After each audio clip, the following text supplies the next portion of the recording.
Parasite is an essential movie for anyone studying social problems, and here's why. At its core, Parasite's message is that the problem isn't the poor people, instead it's the systematic structure of inequality itself. This film is a perfect example of class warfare disguised as a suspense thriller. The difference between the Kim and Park homes is a powerful example of wealth inequality and a striking illustration of the class divide.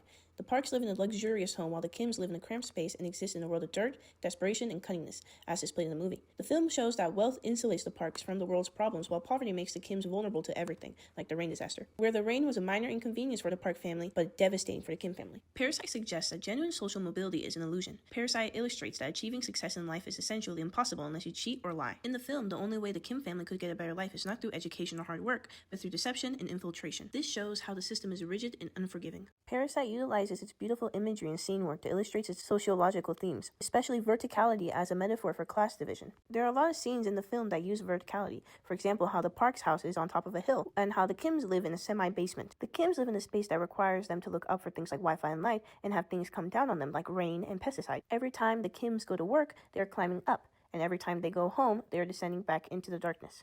This imagery is a metaphor for class structure and how the poor will always be beneath the wealthy. I think Parasite's greatest success is the use of visual communication and the emphasis on metaphors. Parasite transforms the concept of class division into a terrifying reality. Something I wish was a bit different is how the plot spends too much time on the Kim's family's cunning and deceitful nature. This risks making the audience focus on the bad behavior of the poor rather than the unfair economic system that forced them into that situation. But that's just being nitpicky. All in all, this is a great movie and I highly recommend it.